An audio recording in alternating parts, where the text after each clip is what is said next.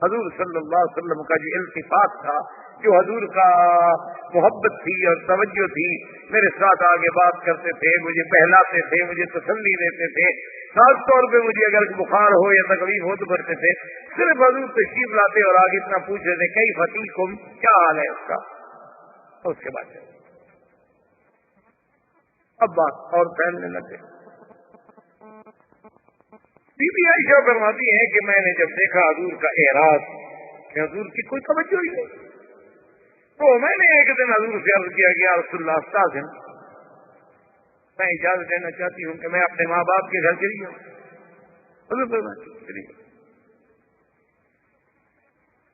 Be be عائشہ فرماتی ہیں کہ پھر میں اپنے ماں باپ کے گھر میں آ گئی، لیکن پھر بھی مجھے کوئی نہیں بتاتا یہ بات کیا ہے۔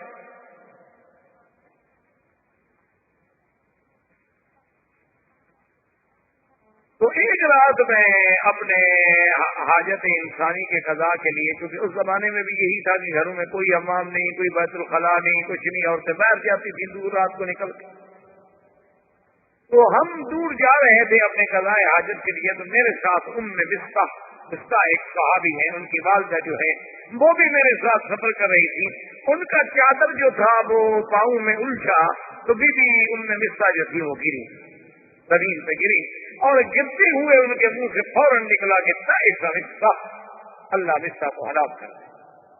کیسے فرماتی ہے میں تو گھبرا گئی، میں کھڑی ہوگی، میں نے کہا مگر تو کوئی نہیں آپ نے مستہ اما تعلمین انہ بدری، میں مستہ کیا کہہ رہی ہوں، تم یہ نہیں جانتی کہ وہ صحابی ہے اور بدر کا صحابی ہے، بدری ہے، تم اس کے بارے میں یہ بات کر رہی ہو؟ تو وہ کھڑی ہو گئی، انہوں نے کہا عائشہ تمہیں پتا نہیں؟ اچھا، نے کہا تمہیں پتا نہیں کہ رشتہ کیا کہہ رہا ہے؟ ابھی بھی کیا پتا رشتہ کیا کہہ رہا ہے، وہ تو صحابی ہے، بدری ہے، حضور کا غلام ہے۔ اس نے کہا کہ پھر مستہ نے مجھے سارا واقعہ سنایا کہ کیسے تم قافلے سے پیچھے رہ گئی، کیسے صفوان کے ساتھ پہنچی، عبداللہ ابن ابی ابن سلول نے کیا کہا، اس کے بعد یہ باتیں پھیلنا شروع ہو گئی، تو اس نے میرا بیٹا مستہ، حمنہ بنت جحش اور حضرت حسان جیسا شاعر رسول اللہ، بڑے بڑے مسلمان بھی الجھ گئے، کیونکہ جب بات نکلتی ہے تو اثر رکھتی۔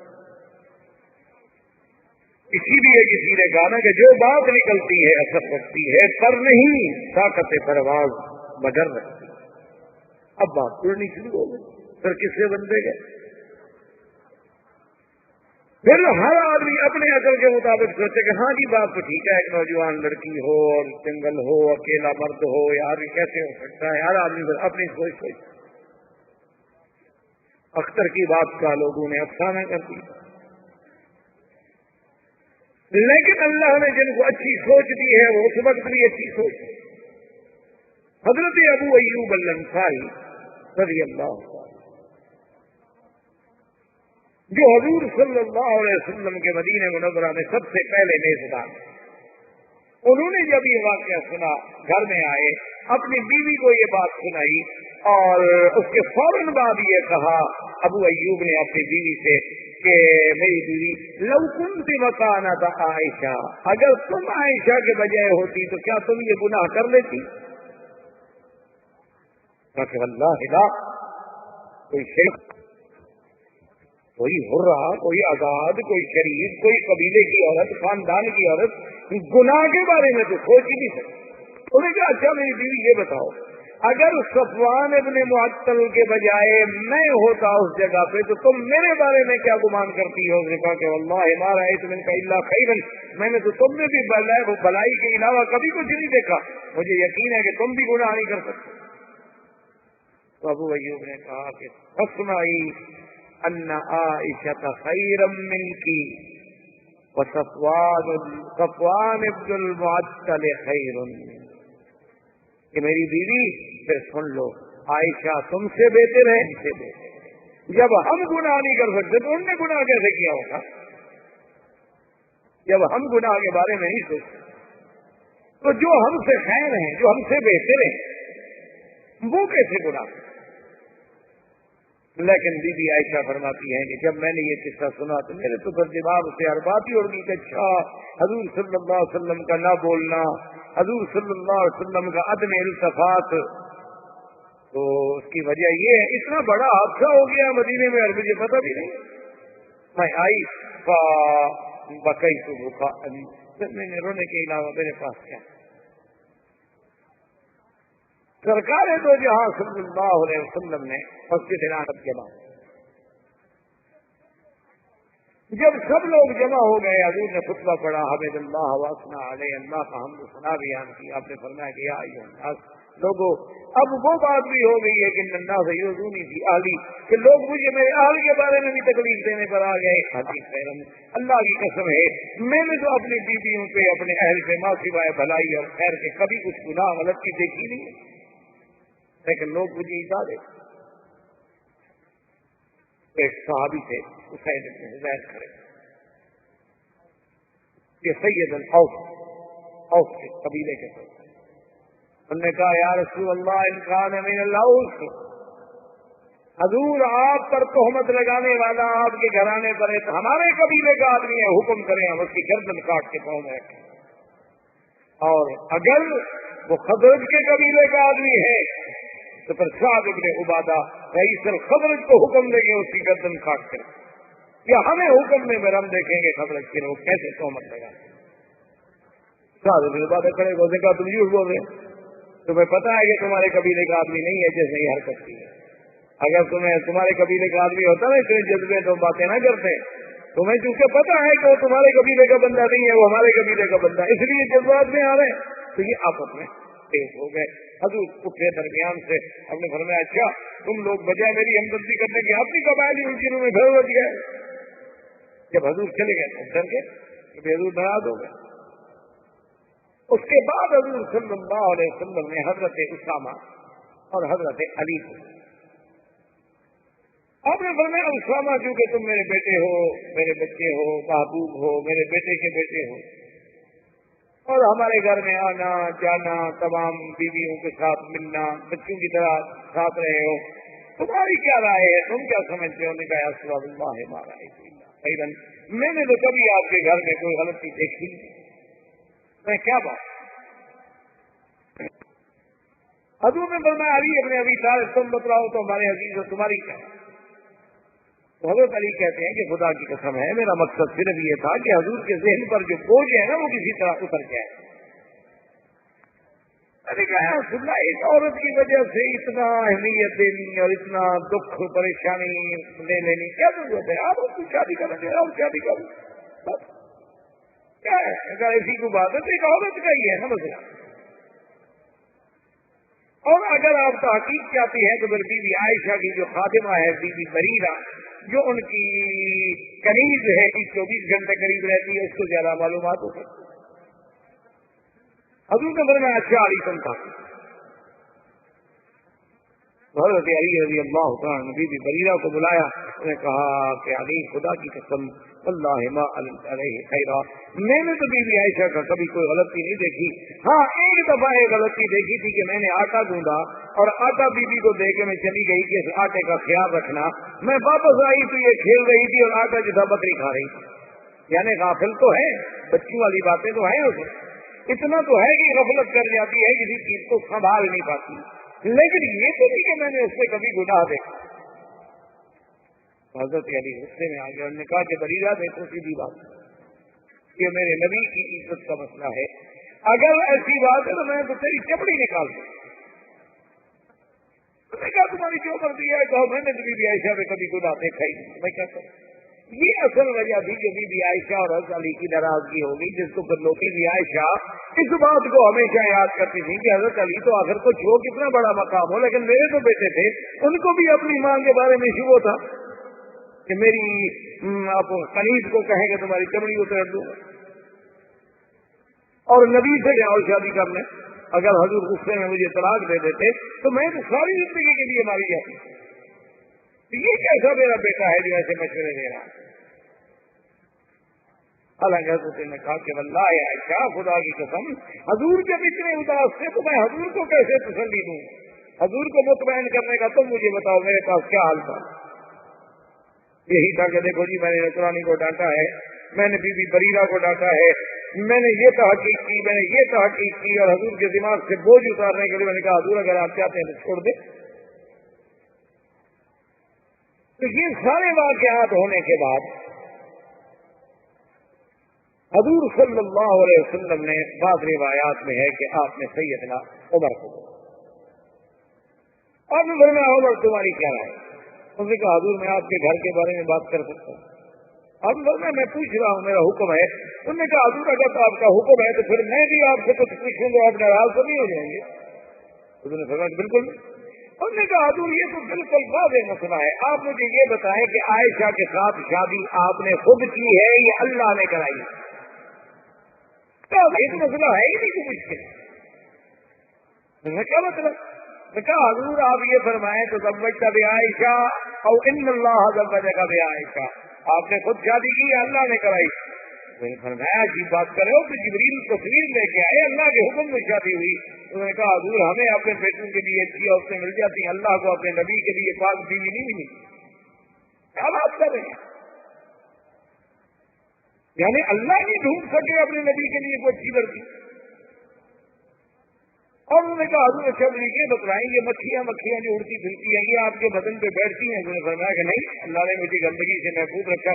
میں نے کہا حضور اللہ آپ کے بدن پہ گندی مکھی نہیں بیٹھنے دیتا، گندی عورت بیٹھنے دیتا، آپ کیا کہیں؟ بس سن گئے آن صحابہ کہتے ہیں حضور کا چہرہ جیسے گلاب کا پھول کھلتا ہے نا، کھل گیا کہ واقعی میرا گھر تو تھا کہ میں بلا وجہ پریشان۔ حضور فوراً تشریف لے آئے۔ بی بی عائشہ کہتی ہے میں لیٹی ہوئی تھی، حضور نے فرمایا کہ اچھا عائشہ دیکھو اگر کوئی غلطی ہے تو کیا تو بھی توبہ۔ اور جب حضور نے یہ کہا تو بی بی عائشہ کہتی ہے کہ میں بھی تو آخر کرشی خاندان کی عورت تھی نا، میرے آنکھوں میں خون، میرے پھر جذبات قابو۔ میں نے اپنے ابا اما سے کہا عجیب رسول اللہ، جواب دیں حضور کو۔ انہوں نے کہا ماذا نقول، ہم کیا جواب؟ میں نے کہا یا رسول اللہ تو میں نہیں توبہ کرتی۔ آج میرا وہی حال ہو گیا کہ اگر میں جھوٹ کا اقرار کروں تو آپ مجھے سچا مانیں گے، اور اگر میں سچی بات کروں کہ میں بے گناہ ہوں، میرا کوئی گناہ نہیں ہے، تو آپ مجھے نہیں مانتے۔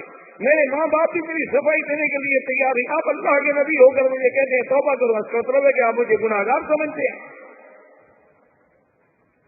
میں نہیں توبہ، میں نے گناہ کیا نہیں، واللہ بری ہے، میرا اللہ گواہ ہے کہ میں بری۔ اور بیوی کہتی ہے کہ میں نے کہا کہ یا رسول اللہ میرے پاس کوئی جواب نہیں مگر میں وہی جواب کہوں گی۔ کہتی ہے اس غصے میں، اس اپنے جذبے میں آگے میں حضرت یعقوب کا نام بھی بھول گئی، مجھے حضرت یعقوب کا نام بھی بھول گیا۔ میں نے کہا اقول کما قال ابی یوسف، جیسے یوسف کے ابا نے کہا تھا میں بھی وہی بات کہتی ہوں، لیکن مجھے یعقوب علیہ السلام کا نام بھی اس غصے میں بھول گیا۔ فصبر جمیل واللہ المستعان علی ما تصفون۔ میں نے کہا حضور پھر میرا بھی وہی جواب ہے کہ میں صبر کرتی ہوں، اللہ میری مدد کہتی ہے۔ اس کے بعد وحی نازل ہونی شروع ہوئی اور میں نے دیکھا میرے ابا اما کی جان نکل رہی ہے کہ خدا جانے وحی آ گئی، کیا ہوتا ہے پتہ نہیں، ہماری بیٹی کے بارے میں کیا حکم آتا ہے۔ لیکن کہتی ہے اللہ مطمئنہ، میں مطمئن تھی، مجھے پتا تھا کہ اللہ پاک بے گناہ کے خلاف تو بات نہیں کروائیں گے، اللہ عادل ہے۔ کہتے ہیں کہ جب وحی اتری اور وحی ختم ہوئی حضور صلی اللہ علیہ وسلم ابشری عائشہ مبارک ہو، ان اللہ قد برأت من السماء، اللہ نے تیری گواہی دی ہے آسمانوں سے کہ تو پاک ہے۔ حضرت ابی بکر نے کہا قومی عائشہ فاشکری رسول اللہ، عائشہ اٹھو اللہ کے نبی کا شکریہ ادا کرو۔ عائشہ کہتے میں نے کہا لا اشکر رسول اللہ، میں اللہ کے نبی کا شکریہ ادا نہیں کرتی، آپ نے مجھ پر کون سا اعتماد کیا ہے؟ انی اشکر الذی انزل الوحی من الارض، میں اس کا شکر ادا کروں گی جس نے عرش سے میری گواہی۔ اور بی بی عائشہ فرماتی ہیں خدا کی قسم ہے مجھے یہ امید نہیں تھی کہ میرے بارے میں قرآن اترے گا اور قیامت تک پڑھا جائے، اللہ حضور کے دل میں بات ڈال دیں گے کہ آپ کی بیوی پاک، یا زیادہ سے زیادہ حضور صلی اللہ علیہ وسلم کو خواب دکھلا دیا کہ یہ امید نہیں کر سکتی تھی کہ میرے بارے میں اللہ قرآن اتاریں گے اور قرآن قیامت تک پڑھا جائے گا۔ لولا اذ سمعتموه قلتم لنا ان نتكلم بهذا سبحانك هذا بهتان عظیم۔ اللہ نے قرآن کا پورا رکوع اتارا بی بی عائشہ صدیقہ کی کا۔ اسی لیے آج دیکھیں دنیا میں اختلاف ہے کہ بھی شیعہ کافر ہے یا نہیں ہے، لیکن اس پہ پوری دنیا کے علماء اہل سنت کا اتفاق ہے کہ جو آدمی بی بی عائشہ کو پاک نہ سمجھتا ہو اس کے کفر میں کوئی شک، کیونکہ بی بی عائشہ کی برات تو قرآن میں ہے، تو پاک نہ سمجھے اس کا مطلب یہ ہے کہ اس نے قرآن کا انکار کر دیا، اس نے تو اللہ کے فرما اور قرآن کی ایک آیت کا انکار جو ہے وہ کفر ہے۔ تو بی بی عائشہ کو اللہ نے یہ عظمت اور یہ شان عطا فرمائی، اور اللہ نے حکم دیا کہ جن لوگوں نے، اچھا خدا کی قدرت دیکھو کہ جو منافقین تھے انہوں نے تو بات کی نا طریقے سے، لیکن مسلمان کی طرح سے کھل کے بات کہہ بیٹھے، تو 3 مسلمانوں جن میں حضرت حسان، حضرت مصعب، بی بی حمنہ، ان کو جھوٹی تہمت لگانے کے کوڑے لگائے، اور حضرت ابو بکر صدیق نے جو مستا پہ خرچ کرتے تھے، آپ نے فرمایا واللہ لا انت بعد ذلک، خدا کی قسم ہے کہ مستا آج کے بعد پھر میں تمہارے اوپر خرچ نہیں کروں گا کہ تم بھی میری بیٹی پہ تہمت لگانے میں شریک ہو راز کروں۔ اللہ نے قرآن نازل کیا الا تحبون ان یغفر اللہ لکم واللہ غفور الرحیم، کیا تم یہ نہیں چاہتے ہو کہ تم بھی معاف کر دو جیسے اللہ نے معاف کر دیا ہے؟ تو حضرت صدیق نے کہا تم شکر اللہ، میں مستا پہلے جو میں تمہیں خرچ دیتا تھا اب اس سے دگنا خرچ دیتا۔ تو یہ سارے واقعات جو ہیں بعد پیش آئے، 6 ہجری کی ابتدا ہو چکی تھی، زندگی